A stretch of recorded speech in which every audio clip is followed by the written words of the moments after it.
Bismillahirrahmanirrahim. Assalamualaikum warahmatullahi wabarakatuh. Innal hamdalillah nahmaduhu wa nasta'inuhu wa nastaghfiruh wa na'udzu billahi min syururi anfusina wa min sayyiati a'malina may yahdihillahu fala mudilla lahu wa may yudlil fala hadiyalah. Asyhadu an la ilaha illallah wahdahu la syarika lah wa asyhadu anna Muhammadan 'abduhu wa rasuluh. Allahumma shalli wa sallim wa barik ala nabiyyina Muhammad wa ala alihi wa sahbihi wa man tabi'ahum bi ihsanin ila yaumil qiyamah. Puja dan puji hanya milik Allah semata yang pagi hari ini saya, ibu-ibu, bapak-bapak dibangunkan kembali dari tidur lelapnya, disempatkan hadir. Setiap langkah-langkah kaki kita semoga Allah catat sebagai pahala yang kelak menjadi bekal kita menghadap Allah Subhanahu wa taala. Salawat dan salam kita haturkan kepada Nabi Allah Muhammad, imam besar kita, imam yang sesungguhnya Nabi Allah Muhammad sallallahu alaihi wasallam. Semoga kita kelak diakui oleh beliau menjadi umatnya yang ditunggu-tunggu, yang berhak mendapatkan syafaatnya. Amin amin ya rabbal alamin. Apa kabar Bapak Ibu? Alhamdulillah. Ini kunjungan saya ketiga kalau nggak salah. Ada yang masih ingat saya Ibu? Lupa ya Bapak? Oh iya, ingat namanya. Ya, matur nuwun Pak.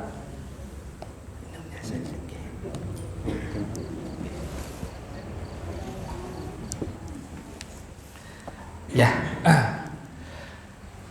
Pertemuan yang sebelumnya kita bahas, ingat nggak apa ya Bapak Ibu? Kita bahas judulnya agak serem, jin, sihir, dan ain. Sekarang pertemuan yang ini temanya menarik, pasti menggelitik penasaran Bapak dan Ibu. Sembuh dengan Quran dan Sunnah. Lalu sakitnya apa? Bagaimana caranya? Insya Allah nanti kita bahas secara ringkas. Kalau waktunya nggak cukup, saya nanti siapkan waktu sampai nanti jam 9 atau jam 10 di sini kalau Bapak Ibu mau diskusi, ngobrol atau terapi mungkin, tapi atas izin takmir masjid. Itu ya, kita mulai. Sembuh dengan Quran dan Sunnah. Yang pasti sembuh dari penyakit ya Bapak Ibu. Kemudian lantas penyakit apa, caranya gimana, insya Allah kita paparkan. Di sini temanya adalah Al-Quran dan Sunnah. Al-Quran ini infrastrukturnya, peralatannya, kalau bahasa mudah itu alatnya, dan Sunnah ini adalah metodenya. Sunnah yang diajarkan oleh Nabi Allah Muhammad SAW zaman dimana saat jahiliyah dulu, orang-orang di Arab sana semua melakukan ruqyah, tapi ruqyahnya ini masih bercampur baur dengan kesyirikan.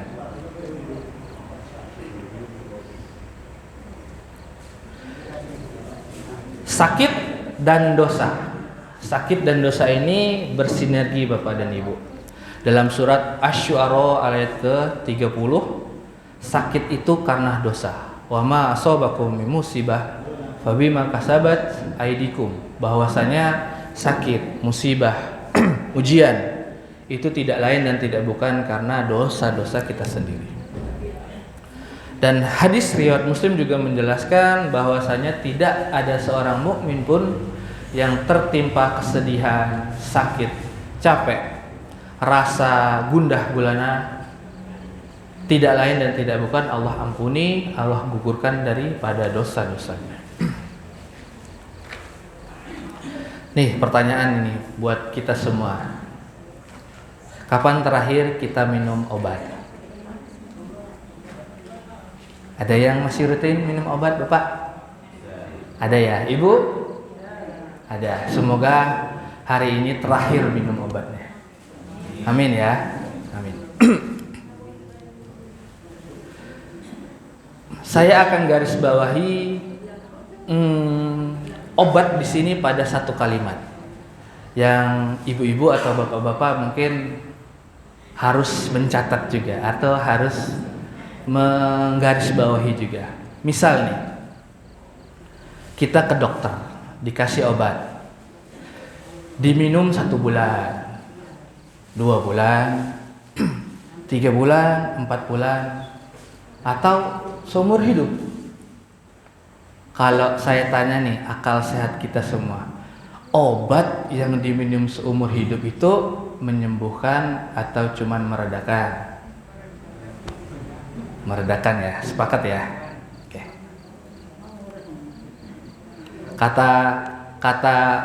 Kata rumah sakitnya, nanti kalau obatnya habis, mintakan resep lagi ya ke kami ibu. Oh ya, walaupun gratis. Kebanyakan sih sudah gratis sekarang.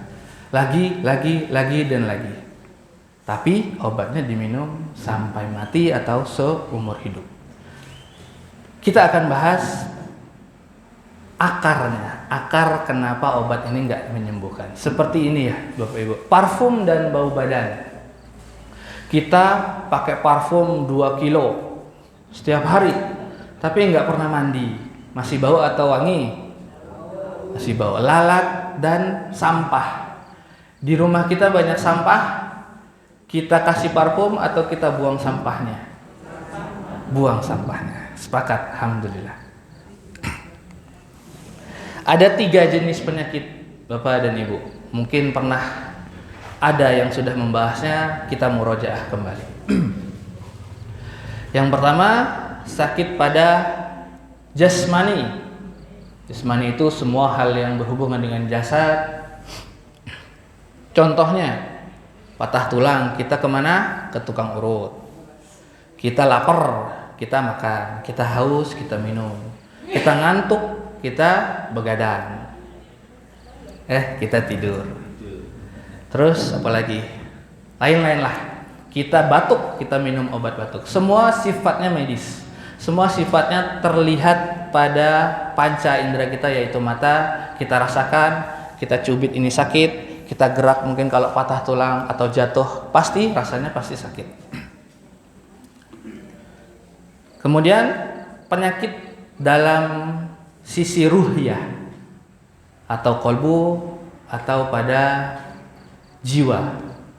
Ruh bertemu dengan jasad, terjadilah apa saat kita dijanin berumur 4 bulan? Ada ruh ditiupkan bertemu dengan jasad, yaitu janin, terbentuklah jiwa. Setiap jiwa yang bernyawa akan mati. Kullu nafsin dha'iqatul maut. Jadi pada kajian ini kita akan bahas hanya pada sisi ruhiyah, jiwa dan kolbu saja. Kalau jasmani, jasad atau fisik, sudah ada ranah medis yang akan berkompeten. Tapi insya Allah ada sisi-sisi yang lain juga kita akan bahas pada sisinya. Pada jasmani, jasad dan fisik, ada 4 yang akan kita bahas. Daun, dawa, tabib, dan Allah. Daun ini tahu Bapak Ibu? Daun bahasa Arab sih. Kalau bahasa Indonesia, nama penyakitnya, dawa, obatnya, tabib, praktisinya, dokternya, tukang urutnya, apalagi praktisinya, Allah, dengan izin Allah yang menyembuhkannya. Likulli da'in dawaun, fa idza usibu dawa'u da'i bara'a bi idznillah ta'ala. Setiap penyakit ada obatnya. Fa idza usibu dawa'u da'i, jika penyakit itu bertemu dengan obat yang tepat, bara'a bi idznillah ta'ala, maka sembuh dengan izin Allah Subhanahu wa taala.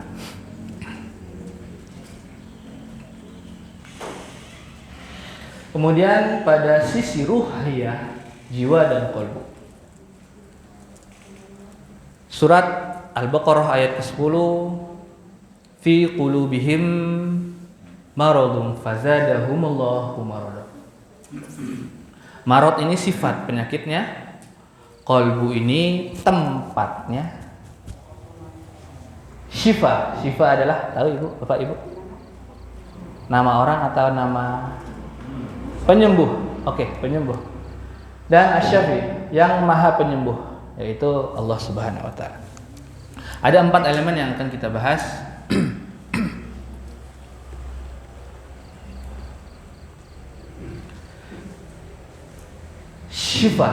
Syifa ini penyembuh. Ada 4 syifa: salat, zikir, Al-Quran. Dalam hal ini yang akan kita bahas lebih dalam yaitu ruqyah atau doa atau penerapannya dalam prakteknya kelak.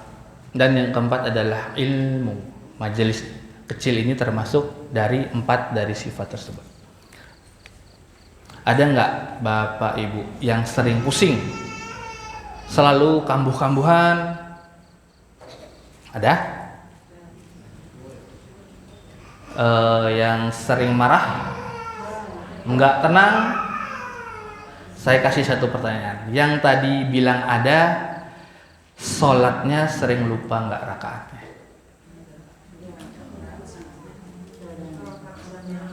Kalau jamaah nggak, betul. Kalau sendiri, ya. Karena apa? Karena sholat ini termasuk syifa.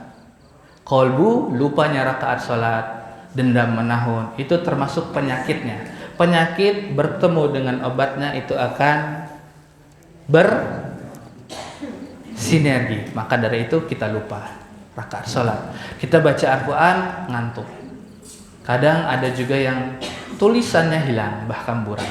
Itu bagi yang penyakitnya sudah levelnya berbeda. Kami berharap tema kajian pagi ini menjadi kabar yang baiklah, kabar gembira bagi Bapak Ibu. Mungkin di luar sana atau mungkin kita sendiri atau saudara-saudara kita sendiri punya penyakit yang kita nggak paham, kita belum paham, kita selalu minum obat. Ternyata kita bisa lakukan sendiri, kita bisa buktikan sendiri. Saya pun punya testimoni sendiri dan teman-teman pun banyak sembuh dengan Al-Quran dan Sunnah.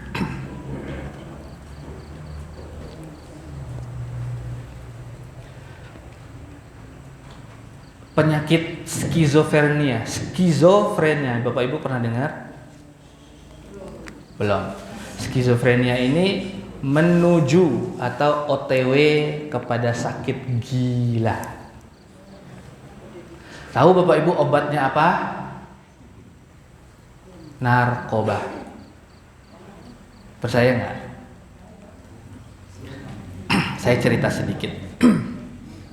Ada remaja dulu pernah datang ke kami bersama bapak dan 2 kakak iparnya. Remaja ini didiagnosa bipolar dan skizofrenia. Saya tanya, sudah ikhtiar apa saja? Saya dan anak saya tiap minggu bolak-balik ke Gracia. Gracia dekat sini ya Bapak Ibu ya? Itu rumah sakit apa Ibu? Jiwa. Sekarang alhamdulillah. Tapi obatnya narkoba dosis kecil. Supaya apa? Supaya remaja ini atau anak ini kalau lagi kambuh jadi tenang. Saya tanya, obat ini nyembuhin enggak? Atau cuman meredakan saja? Meredakan saja. Kemudian bapaknya kita edukasi. Saya bahkan sempatkan dengan santrinya Ustadz Iwan dulu datang ke rumah beliau. Saya siapkan waktu saya dari pagi sampai sore. Saya ngobrol ke orang tuanya. Anaknya diajak ngobrol enggak respon. Bahkan asik sendiri, main permainannya sendiri. Saya edukasi bapak dan ibunya. Saya ajak hijrah. Saya kasih 1 tips Al-Quran saja.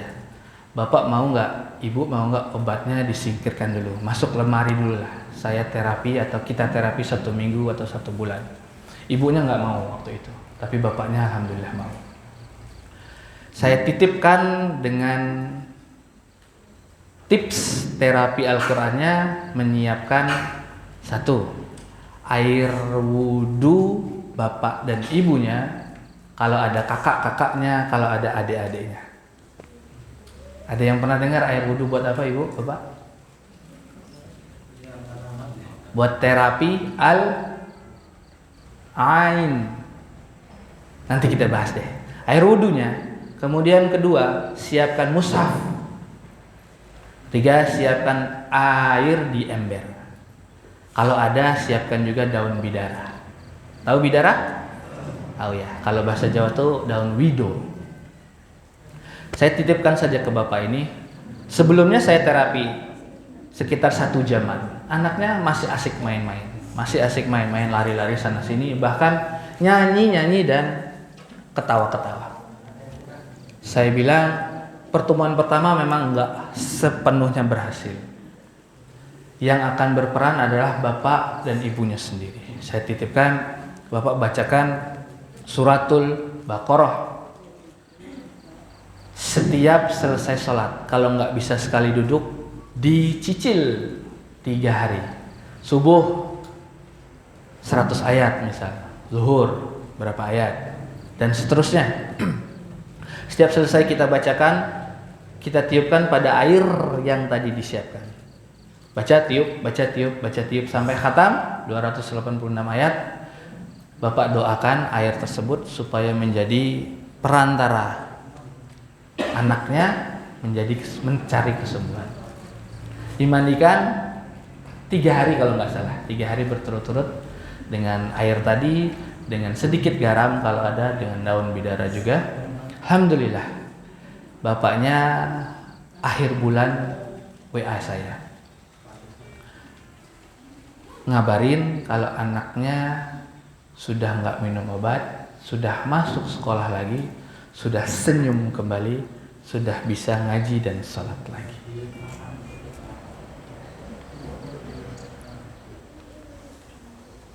Ada yang sakit lambung, Bapak Ibu?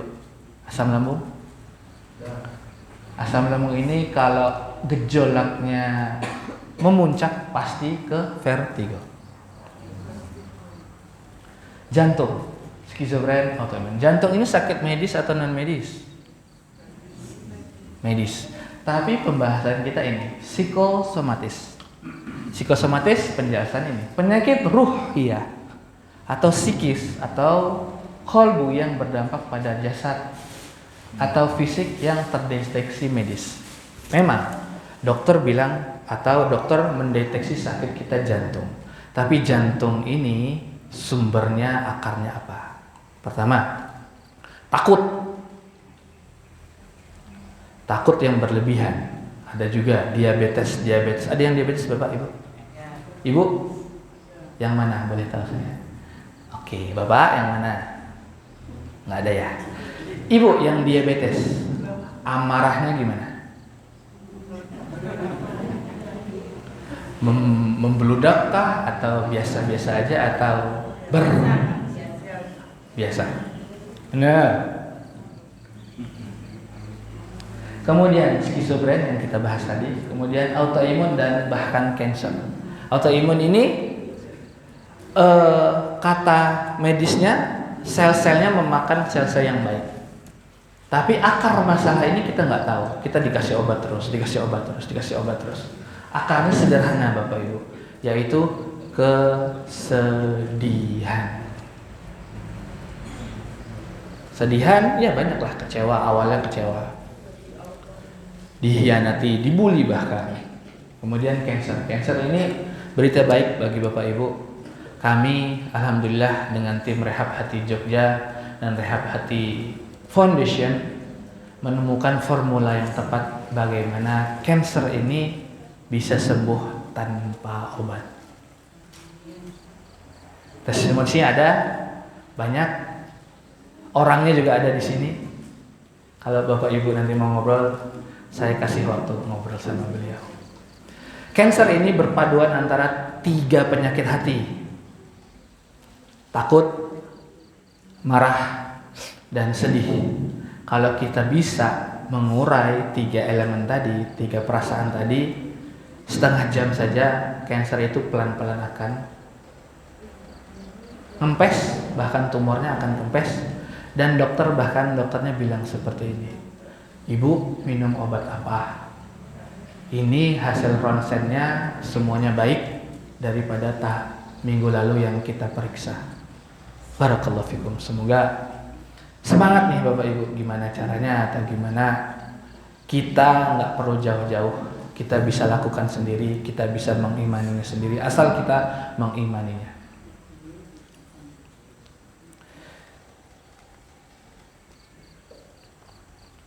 Yang ini kapan seseorang butuh ruqyah, butuh didoakan, butuh di terapi.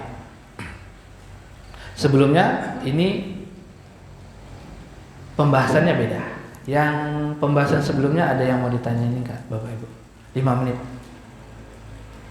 Karena ini beda tema. Boleh Ibu?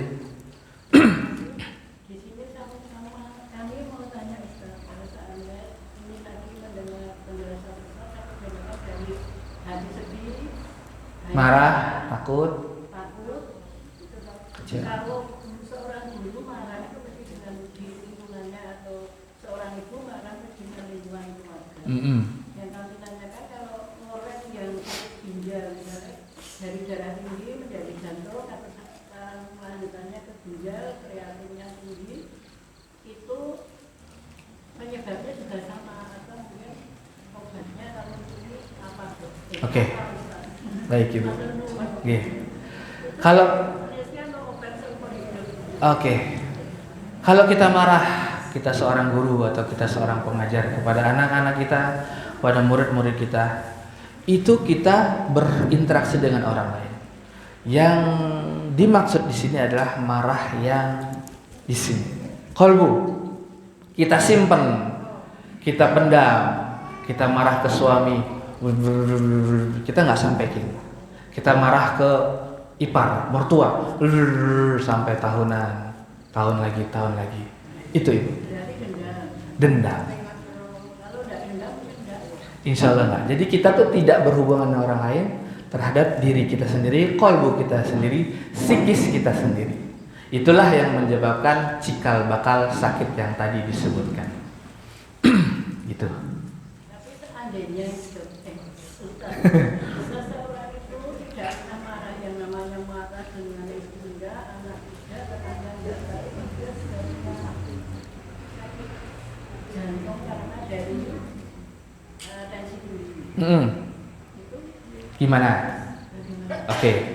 Misalnya saya nih sakit jantung, didiagnosa dokter sakit jantung.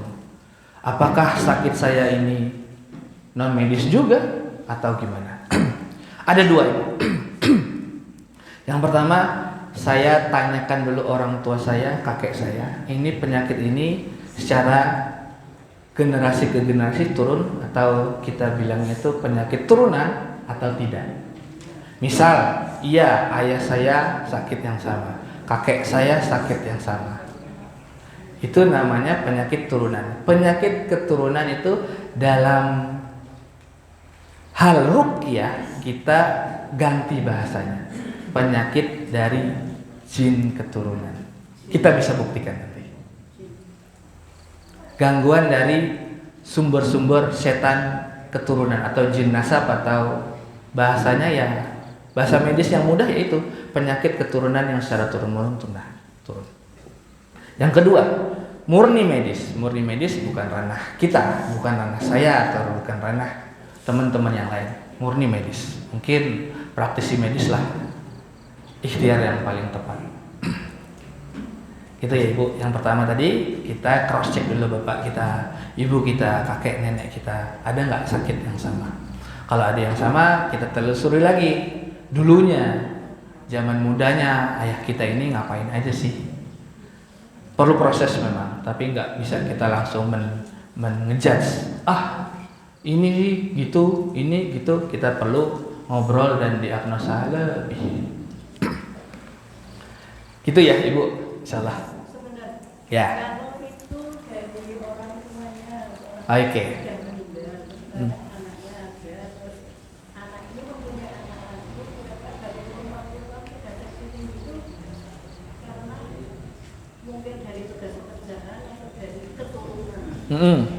Oke. Misal saya punya anak gitu ya. Anak saya juga tensi, saya juga tensi gitu. Iya itu tadi Ibu. Kita cross check dulu tensi yang pada saya atau ayahnya tadi itu akarnya apa? Dulunya pernah ngapain aja? Hipertensi, darah tinggi. Kalau kita mau fair ini Ibu, kita sedang tensi darah nih, sedang tinggi nih, kita tunggu deh 1 jam, 2 jam kemudian kita tes lagi, masih tinggi atau enggak? Biasanya turun.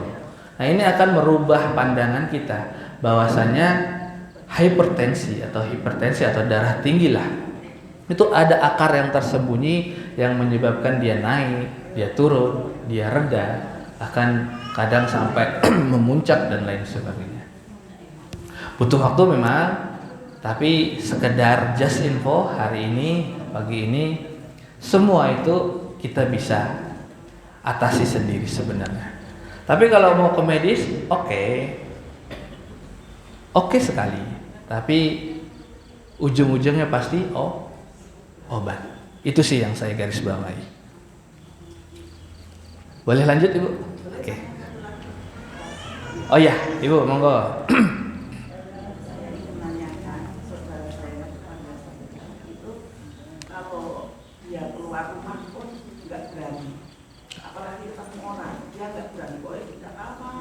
Paling ya keluar rumah cuma di teras gitu lah.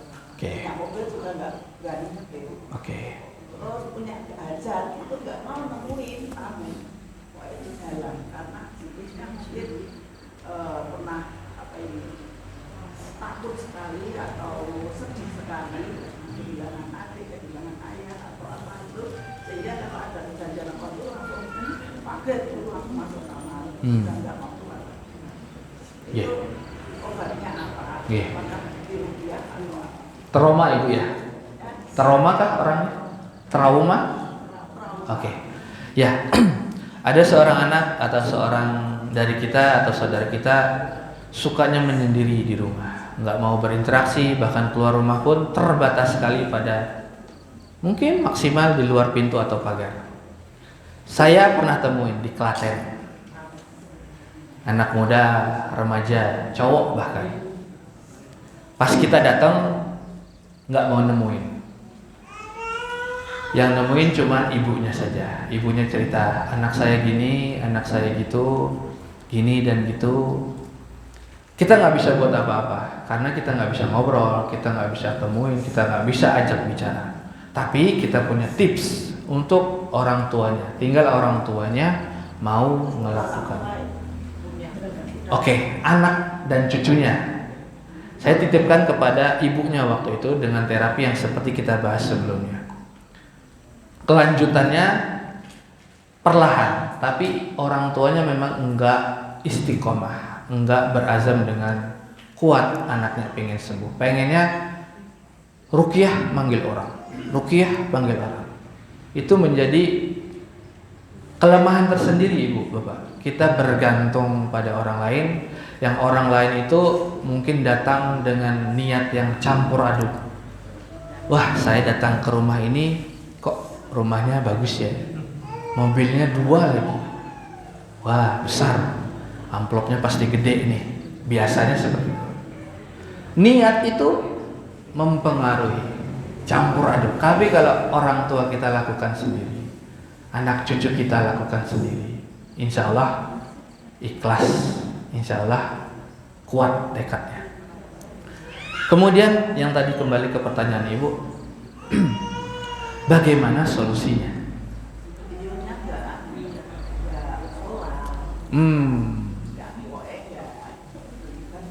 Nah itu kita perlu ketemu, kita perlu ngobrol, kita perlu orang yang perkataannya didengar oleh beliau. Apalagi kalau sudah sepuh, ya Allah. Kita harus ajarin Ibu, karena nanti kalau malaikat maut datang, sakaratul maut, ya saya nggak bisa kebayang lah gimana nasibnya. Kalau sudah sembuh memang buah yang sudah matang. Saya ulangi, kalau sudah sembuh Kalau sudah sepuh tapi penyakitnya masih parah, buah mangga yang sudah matang, buah mangga yang masih benih, yang bisa kita benahi yang mana Ibu? Yang masih benih kita pupuk lagi, kita ganti media tanamnya, kita setek mungkin, kita kasih sesuatu lah. Tapi kalau buah mangga yang sudah matang, sudah asem mungkin, bahkan mungkin sedikit membusuk, kita mau apain? Susah. Kita apain? Kita perem, kita simpan saja. Mungkin kita jus kasih gula, itu pun masih ada pahitnya pasti.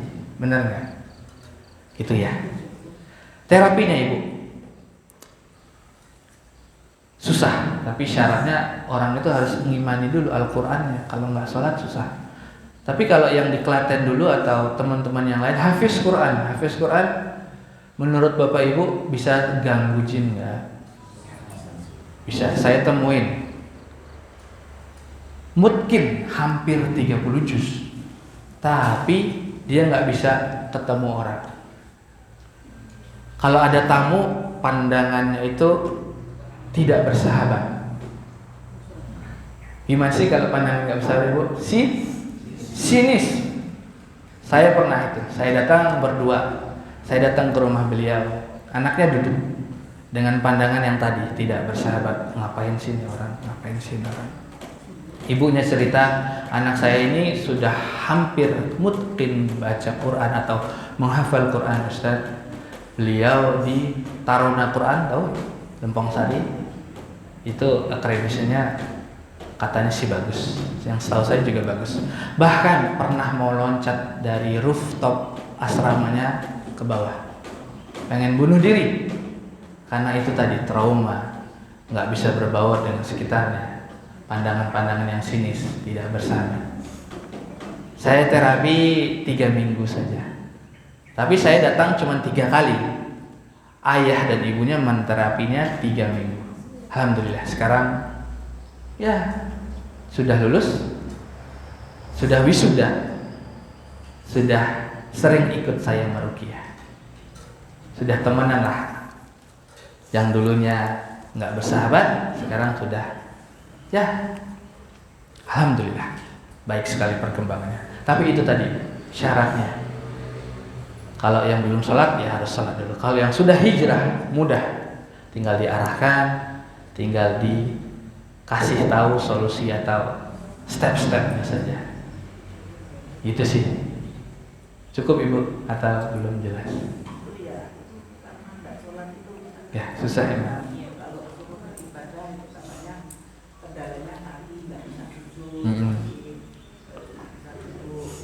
Yang nasihati ada nggak Bu? Ya kalau nggak bisa berdiri kan bisa tidur. Kalau nggak bisa gerak ya berisyarat. Kalau susah wudhu ya diwudukan. Ya ujung-ujungnya nanti disolatkan. Ya gitu ya. Kita lanjut sedikit saja. Siapa atau kapan seseorang butuh ruqyah? Boleh difoto, boleh dicatat. Kita kenali dulu pada jiwa, fisik, dan mimpinya. Emosional, gangguan ibadah, penampakan, jomblo, menahun. Di sini maksudnya ikhtiar, ta'aruf gagal. Bahkan menjelang hari pernikahan, salah satu mempelai kabur atau ya banyak dilema atau drama-drama yang lainnya. Indigo, LGBT, psikopat, traumatik, depresi, linglung, bahkan sampai gila. Was-was. Ada nggak Bapak Ibu yang kalau wudhu nggak pernah selesai? Nggak ada ya? Alhamdulillah. Misal wudhu nih, saya basuh tangan, berdoa, zikir. Kemudian apa? Menghirup, istinsak, baca doa. Dan seterusnya baca doa sampai kaki. Pas mau ke musola atau tempat salat, Wah, tadi muka sudah belum ya? Balik lagi. Saya temuin itu beberapa orang. Was-was, ini intinya di sini. Was-was. Terapinya Al-Quran, nggak ada yang lain. Nggak mungkin kita minum obat bisa melancarkan wudhu. Ada nggak obat melancarkan wudhu? Belum ada ya. Oke. Kita kenali pada fisik. Ini medis. Tapi kalau 4 penyakit ini bercampur baur dengan marah, dendam, takut, sedih, itu jatuhnya ke psikosomatis. Jadi penyakit ruh yang berdampak pada fisik kita. Yang tadi kita bahas sedikit tadi. Menstruasi termasuk istihadah. Sebulan nggak menstruasi, setahun nggak menstruasi, atau selalu menstruasi nggak berhenti. Kalau ibu temuin, boleh diikhtiarkan dengan ruqyah. Gangguan seksual khususnya pada suami istri. Sudah menikah semua ya? Ada mungkin yang belum di belakang. Saya cerita sedikit. Ada pasangan suami istri, Bapak Ibu, di Bogor sana. Menikah sudah 3 tahun, tapi belum pernah berhasil. Percaya nggak? 3 tahun belum pernah berhasil. Kalau ada saudara kita atau teman-teman kita yang seperti itu, harus diikhtiarkan dengan ruqyah. Kita lanjut lagi. Gangguan pada mimpi, ini yang paling mudah kita mendiagnosa. Para peruqyah atau seorang peruqyah itu mendiagnosa dari mimpi salah satunya. Kita nggak bisa nih, pasien datang, wah Anda di belakang ada genderuwo, di samping kiri ada dedemit yang warna hitam, di belakang ada sosok besar tinggi yang giginya runcing. Kalau seorang peruqyah bisa atau mengklaim seperti itu, peruqyahnya bisa tahu yang harus diruqyah pasiennya atau yang peruqyahnya ibu? Peruqyahnya. Karena apa? Karena nakut-nakuti. Karena dalam surat Al-Jin ayat ke-26, hal yang gaib hanya milikku Allah, tidak aku berikan kepada hamba-hambaku selain nabi dan rasul pilihanku. Ayat selanjutnya, nabi dan rasul pun terbatas. Nabi Muhammad diberitahu tentang surga, tentang neraka, tentang azab kubur. Jadi kalau peruqyahnya mengklaim bisa seperti itu, yang harus diruqyah peruqyahnya dulu ya. Tapi banyak yang seperti itu, banyak. Di luar sana banyak sekali. Karena ruqyah itu ada 2, ruqyah syar'iyah dan ruqyah syirkiyah atau sihiriyah. Pakai aneh-aneh lah, pakai menyan, pakai syarat, kambing hitam, kambingnya harus perawan ya, harus bulunya 300 lembar ya. Pasiennya bilang, saya enggak punya, nyari di mana Ustaz? Oh iya, saya punya. Beli sama saya aja. Ujung-ujungnya UUD. Ya cukup. Saya buka pertanyaan lagi monggo. Kita sampai jam 7 ya Pak ya. Oke, monggo kalau ada yang mau ditanyain. Kalau saya bisa jawab, saya jawab. Kalau nggak bisa, saya simpan buat pertemuan selanjutnya. Jam 10. Ya saya nyiapkan waktu nanti Bapak Ibu. Masih di sini saya sampai jam 9, 10 kalau ada yang mau cerita, ngobrol, mungkin terapi tapi atas izin takmir. Monggo. Saya minum dulu.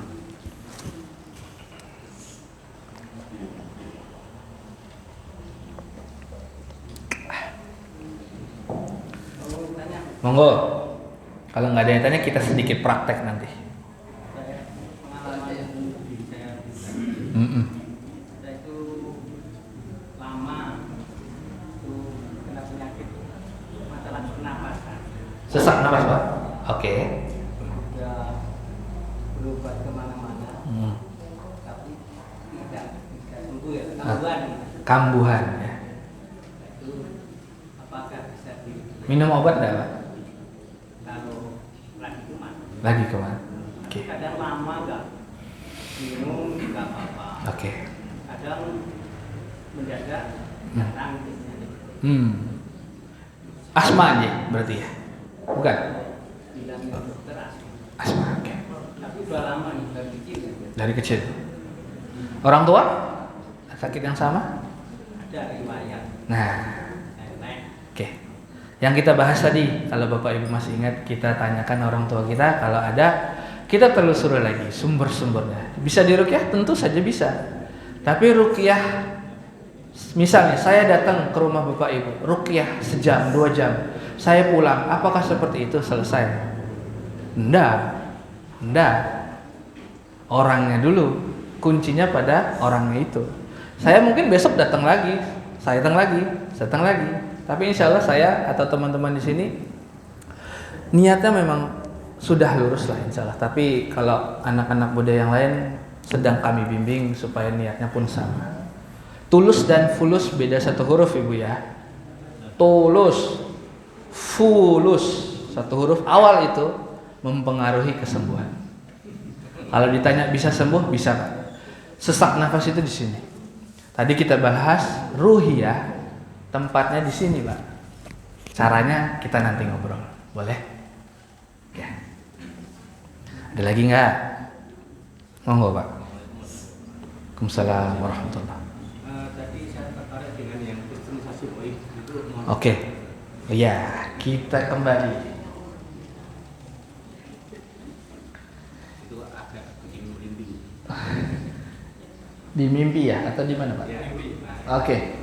Ini dulu saya temukan, bahkan teman kami sendiri, bahkan praktisi di tim kami sendiri, seorang akhwat, seorang wanita, hafiz Quran juga loh Bapak Ibu, sudah bernikob, sudah insya Allah hijrahnya total, tapi di ruqyah itu dia terbayang, bahkan tangannya ingin megang pulpen, nulis sesuatu, ujung-ujungnya pasti garis lurus dan garis miring ini. Sihir Bapak.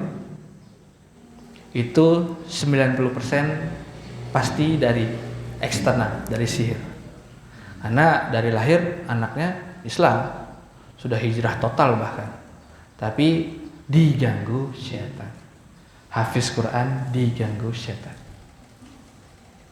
Ada banyak teman-teman kami sendiri ya seperti itu Bapak. Ada lagi Pak? Enggak? Yang Bapak tanyain apa? Mungkinkah atau gimana terjadi atau gimana? Ciri-cirinya kemudian bagaimana? Nah, ciri-cirinya tadi Pak, mimpinya salib, diruqyah atau dibacakan Quran, atau mungkin dia tilawah sendiri, mushafnya itu terbayang atau terbentuk gambar tadi itu. Asal ada bentuk ini dia langsung terbayang. Ya, permutaan. Masih ada waktu? Monggo, Pak, monggo. Yang itu dulu.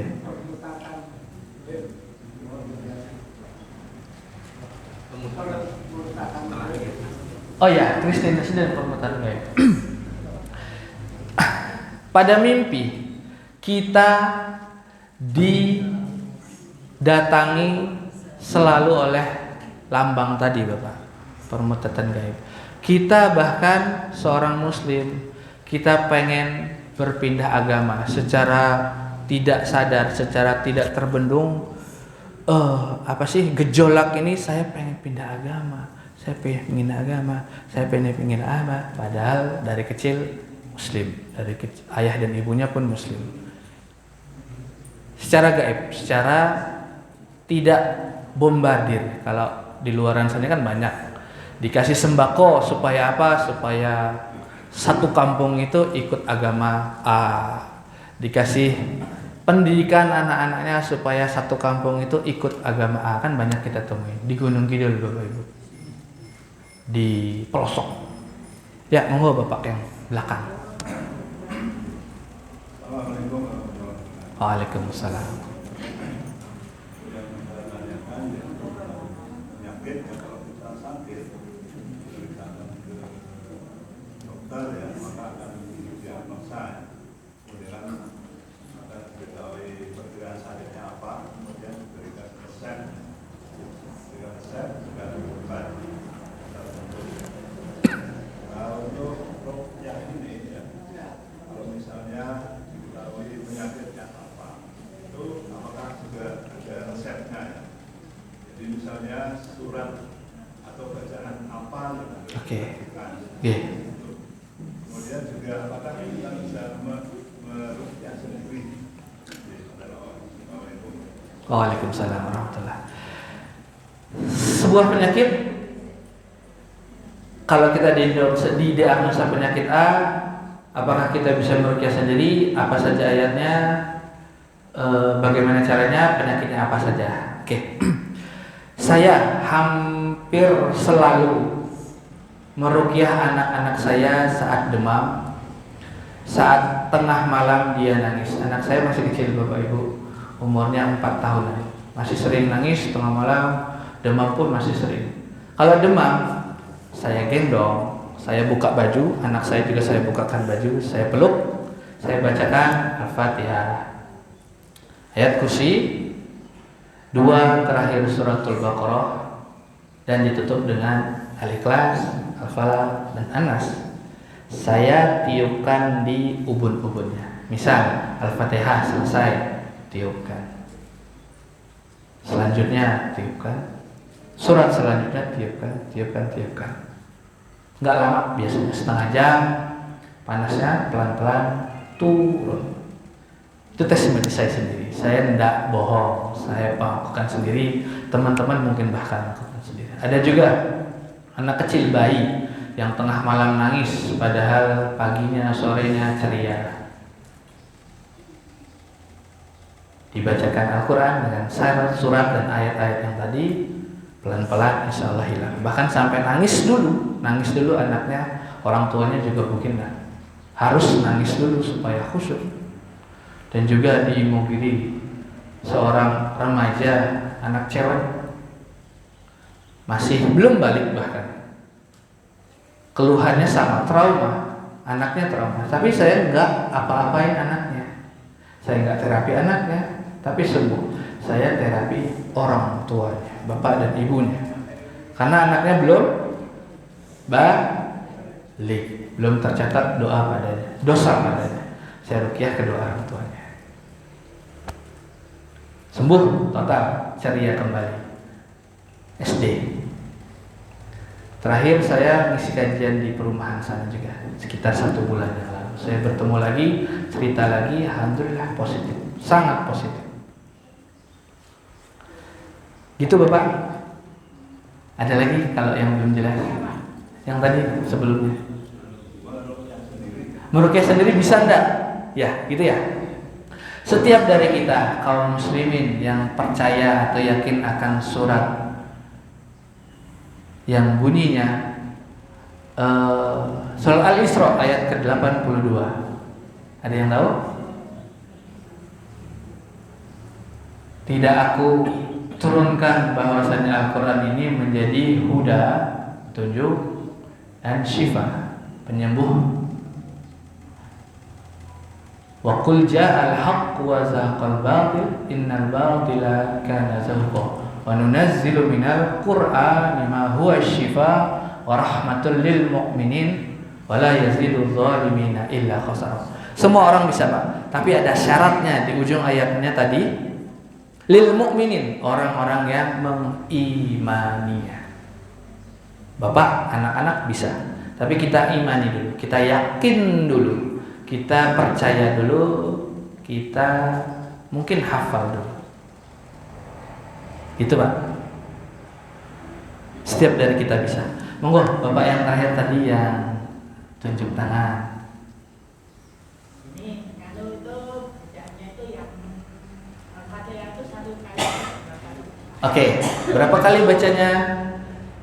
1 kali boleh, 3 kali boleh, 7 kali boleh. Kita ambil semua sunnah-sunnah yang ganjil.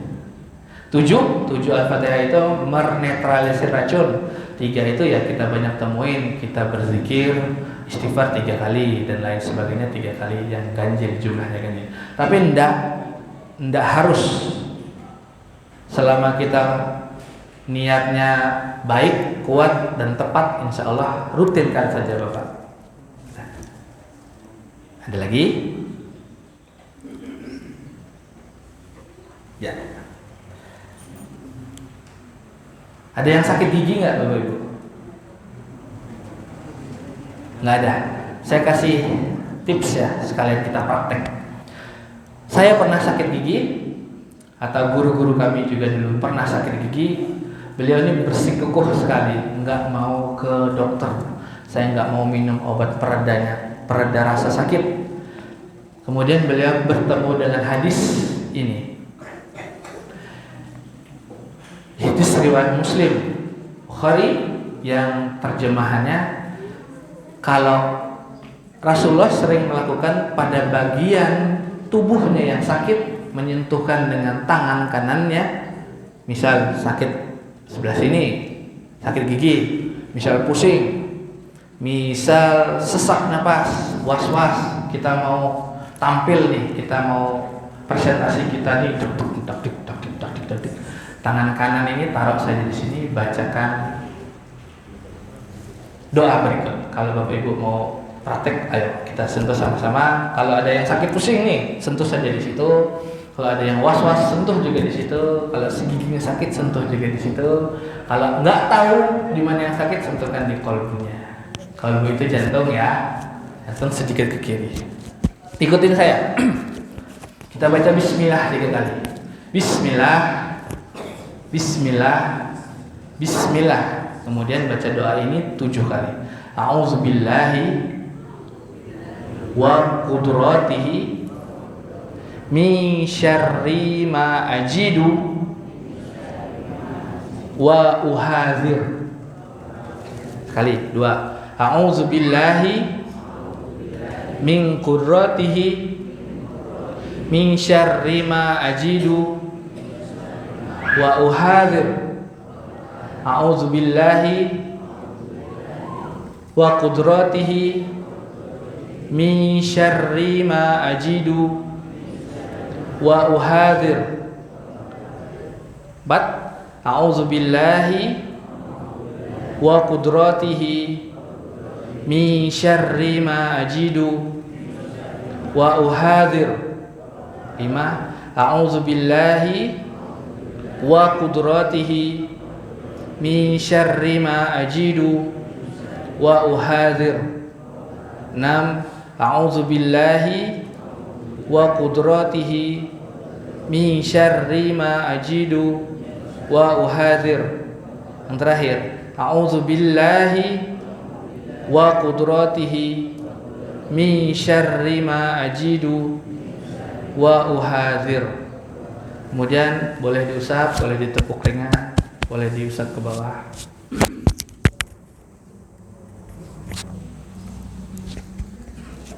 Itu doa yang Nabi Muhammad ajarkan saat bagian tubuh beliau sakit. Sakit gigi, demam, pusing, apalagi sesak nafas, deg-degan kalau mau tampil dan lain sebagainya. Itu ya Bapak Ibu, bermanfaat nggak? Asik nggak materinya? Asik ya. Kalau nanti ada waktu kita ketemu lagi, kita ngobrol lagi. Demikian. Ada benarnya dari Allah SWT, ada salah khilaf dari saya pribadi. Kita tutup majelis ini dengan membaca doa kafaratul majelis. Subhanakallahumma wa bihamdika asyhadu an la ilaha illa anta astaghfiruka wa atubu ilaik. Wassalamualaikum warahmatullahi wabarakatuh.